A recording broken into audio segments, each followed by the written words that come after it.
इस साल 2026 में ईद से लेके अब तक मिनी बैग्स के ट्रेंड काफी ज्यादा देखने को मिल रहे हैं। चाहे वो क्रोशेट बैग्स हो, बीडेड बैग्स हो, कुंदन पर्स हो, मिनी कुंदन पर्स हो या फिर ऐसे फ्लावर पर्स। और क्योंकि ईद आने में अब बस कुछ ही दिन बाकी हैं और आप लोग भी रिक्वेस्ट कर रहे हो कि इससे रिलेटेड कुछ एक्सेसरीज के आइडियाज शेयर करूँ, तो आज की वीडियो में मैं आप लोगों के साथ एक बहुत ही क्यूट सनफ्लावर बैग बनाना शेयर करूंगी, वो भी बिल्कुल जुगाड़ के साथ, सुपर इजी वे में, जिसे कोई भी घर पर इजीली बना सकता है। वीडियो बहुत ही ज्यादा इंटरेस्टिंग होने वाली है। बीच बीच में मैं आप लोगों के साथ टिप्स एंड ट्रिक्स भी शेयर करती रहूंगी, इसलिए वीडियो को एंड तक जरूर देखना। अगर अभी तक चैनल को सब्सक्राइब नहीं किया है तो जल्दी से सब्सक्राइब करके वीडियो को लाइक कर दो। So now let's start the video. As you all know, sunflower yellow colour का होता है एंड मैं मार्केट से इस तरह का एक सैटिन फैब्रिक लेकर आई हूँ। अगर आप चाहे तो इसका कलर थोड़ा लाइट भी ले सकते हैं, बट मुझे थोड़ा मस्टर्ड काइंड कलर चाहिए, इसलिए मैंने इसका कलर थोड़ा डार्क लिया है। एंड ये पूरा फैब्रिक हाफ मीटर का है एंड इतने ही फैब्रिक में पूरा बैग हमारा रेडी हो जाएगा। लेकिन जिस साइज की मैं बनाने वाली हूँ उसके लिए हाफ मीटर फैब्रिक इनफ है, लेकिन अगर आपको इससे थोड़ा बड़ा बनाना है तो आप फैब्रिक ज्यादा भी ले सकते हैं। सो यहाँ पर मैंने फैब्रिक को उल्टा कर दिया है, सीधे वाला पार्ट अंदर कर दिया है एंड इस तरह से मैंने यहाँ पर इसे डबल फोल्ड किया है। फैब्रिक पर मार्किंग करने के लिए आपको उल्टा करना पड़ेगा, सीधे तरफ मार्किंग नहीं की जाती है। तो फैब्रिक को इस तरह से हम उल्टा करके 4 फोल्ड करेंगे, देन 4 फोल्ड से कर देंगे, तो इस तरह की 4 लेयर्स बन जाएगी। अब मैंने यहाँ पर इंच टेप लिया है एंड यहाँ पर मेरे पास चौक मिट्टी नहीं, इसलिए मैं पेंसिल का यूज कर रही हूँ। तो अब हम यहाँ पर 4 इंच पर एक मार्किंग कर लेंगे एंड अगेन इसी तरह से हम नीचे की तरफ भी 4 इंच पे मार्किंग करेंगे एंड साइड में भी 4 इंच की मार्किंग कर लेंगे, सो दैट ये एक बॉक्स जैसा बन जाएगा। यहाँ पर मैंने फैब्रिक को 4 फोल्ड इसी वजह से किया है कि हमें बार बार इस पे मार्किंग ना करनी पड़े। तो अभी मैं वीडियो में सिर्फ आप लोगों को एक पट्टी कट करके दिखा रही हूँ इस तरह, लेकिन आपको बहुत सारी इस तरह के 4x4 के बॉक्सेस कट कर लेने हैं। यहाँ पर मैंने इस लाइन में जितने भी बॉक्सेस बने सब इन्हीं के साइज का इन्हें भी रख के कट कर लेंगे। जब तक मैं इन्हें कट कर रही हूँ, आप मुझे कमेंट बॉक्स में बताओ कि आप मेरी वीडियो किस वक्त और कहाँ से देख रहे हो। एंड आप लोग मुझसे बहुत सारे क्वेश्चन करते हो कि मैं वीडियो कैसे अपलोड करती हूँ, कहाँ से एडिट करती हूँ और ऑडियो एडिट करने के लिए कौन से ऐप का यूज करती हूँ। तो आज मैं इस वीडियो में एकदम क्लियर कर दे रही हूँ। मैंने पहले भी काफी बार बताया है, मैं वीडियो एडिटिंग के लिए InShot ऐप यूज करती हूँ एंड वॉइस ओवर मैं किसी भी ऐप से एडिट नहीं करती हूँ, डायरेक्ट मैं InShot में ही वॉइस ओवर करती हूँ एंड वहीं से एडिट करके अपलोड कर देती हूँ। बाय द वे, मैं वॉइस ओवर के लिए माइक्स यूज करती हूँ। अगर आपके पास माइक नहीं है तो आप डायरेक्ट फोन से भी वॉइस ओवर कर सकते हैं या फिर ईयरफोन का भी यूज कर सकते हैं। बस आपको किसी भी एकांत या शांत जगह पे जाके वीडियो वॉइस ओवर करना है। आई थिंक अब आप लोगों के सारे क्वेश्चन सॉल्व हो गए होंगे, बट आगे आने वाली वीडियोस में मैं आप लोगों को बताऊंगी कि वीडियोस कैसे अपलोड करनी है और मैं अपनी शॉर्ट्स एंड लॉन्ग वीडियोस को कैसे एडिट करती हूँ। इन सब के लिए थोड़ा टाइम लगेगा क्योंकि मेरे मोबाइल के फोन में इतना स्टोरेज ही नहीं है, तो आप लोग को भी थोड़ा सा वेट तो करना पड़ेगा। तो यहाँ पर मैंने 4x4 के सारे कटिंग्स कर लिए थे। अब हम इसी फैब्रिक को दोबारा से बिछाएंगे एंड इसी तरह से हम इसे फोल्ड कर लेंगे। अब मैंने यहाँ पर इंच टेप रखा है एंड अब हम इस पे मार्किंग करेंगे, तो हम यहाँ पे 3 इंच पे अगेन मार्किंग करेंगे एंड इसी तरह से हम कभी एक 3x3 का बॉक्स रेडी कर लेंगे। तो जो 4x4 के बॉक्सेस हमने कट किए थे वो 4x4 के पेटल्स बनेंगी। वीडियो में मेरे पास थोड़े पीसेस आपको कट करके दिखा रही हूँ, बाकी आपको पूरे आधे मीटर फैब्रिक में पीसेस 4x4 के कट करने हैं, कुछ पीसेस 3x3 के। 4x4 के पीसेस ज्यादा कट होंगे, 3x3 के कम कट होंगे।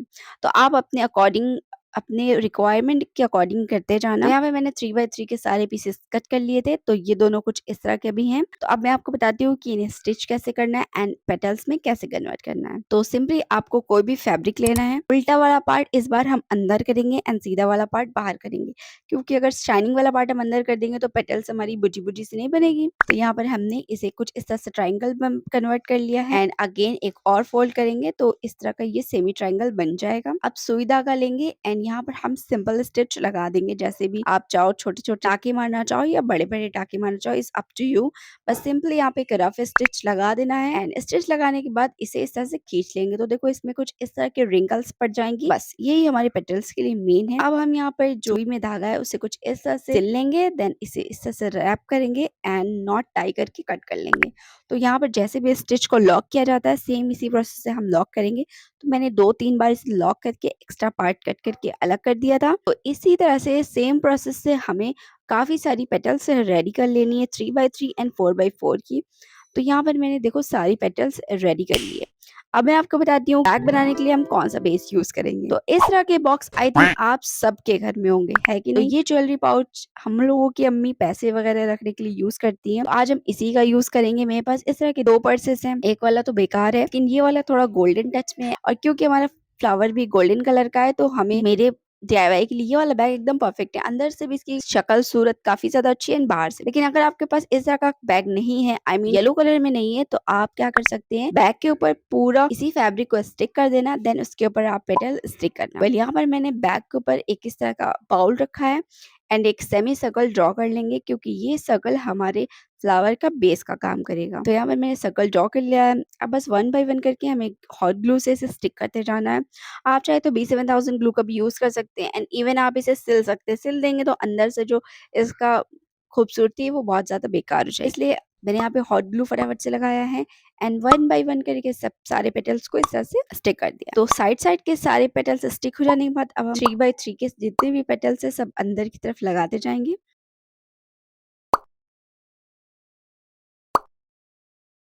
तो मैंने इसी तरह से बैग के दोनों साइड पे पेटल्स को स्टिक कर दिया है। अब इसके जो बीच के कॉलम्स होते हैं उसे बनाना है। तो जिसके लिए मैं यहाँ पर रिबन का यूज कर रही हूँ। ये कोको कोला यानी डार्क ब्राउन कलर का रिबन है एंड इस प्रोसेस में यानी इस बैग मेकिंग में ये वाला रिबन पूरा रोल लग जाएगा। तो अब हम इसे इस तरह से फोल्ड करूंगी एंड इसमें छोटे छोटे से कट्स लगा देंगे। कट लगाने के बाद इसे कुछ इस तरह से रोल रोल करते जाएंगे एंड रोल रोल करके इसका कुछ इस तरह का पेटल्स बन जाएगा। बस इसी तरह से हमें काफी बड़ा सा पेटल रेडी कर लेना है, क्योंकि हम अब इसे बैग के सेंटर में लगाएंगे तो उसी के साइज के अकॉर्डिंग इसे बनाना है। तो देखो मैंने कुछ इस तरह से 2 बना लिए हैं। तो अब इसमें जो भी रेशे वगैरह निकले हुए हैं सबको हम लाइटर की मदद से सिक्योर कर देंगे, ताकि ये खुले भी ना एंड फिनिशिंग भी काफी ज्यादा अच्छी है।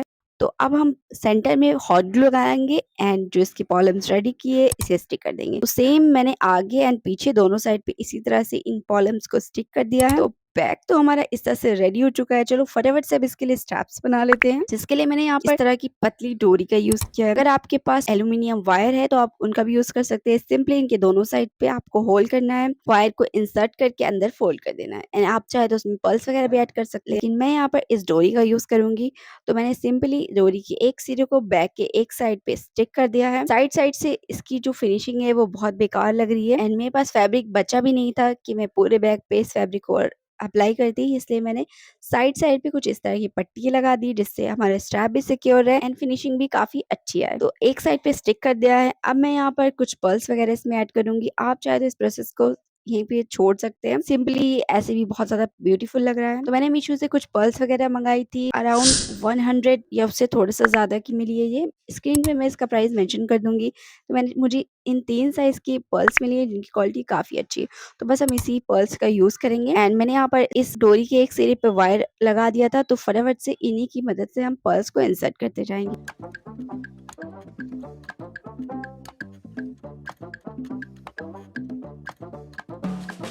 I'ma kick back. I'ma kick back.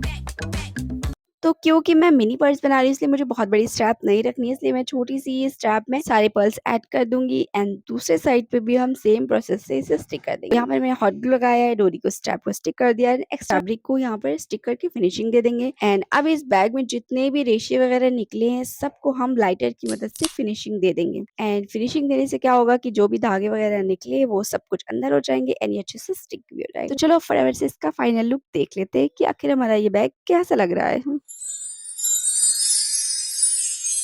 Literally मैंने भी इमेजिन नहीं किया था कि ये बैग ना ज्यादा ब्यूटीफुल टर्न आउट होगा। बहुत ही ज्यादा प्यारा लग रहा है। तो अब आप लोग को मेरा ये जुगाड़ू DIY पर्स कैसे लगा कमेंट बॉक्स में फीडबैक जरूर देना। तो मैं सोच रही हूँ क्यों ना इसी तरह से एक रोज पर्स भी बनाया जाए। सो अगर आप लोग चाहते हैं इसका पार्ट 2 शेयर करूँ तो फटाफट से कमेंट सेक्शन में पार्ट 2 लिख देना। एंड मैं आप लोग को बताना चाहती हूँ कि लॉन्ग वीडियो में भले बहुत ही देर से अपलोड करूँ, लेकिन शॉर्ट वीडियो में डेली अपलोड करती हूँ, तो उसे भी ध्यान से देख लिया करो। एंड इस वीडियो को अगर लाइक नहीं किया है तो जल्दी से लाइक करके चैनल को सब्सक्राइब कर लो। तो फिर मिलते हैं नेक्स्ट वीडियो में न्यू आइडियाज के साथ। तब तक के लिए बाय बाय।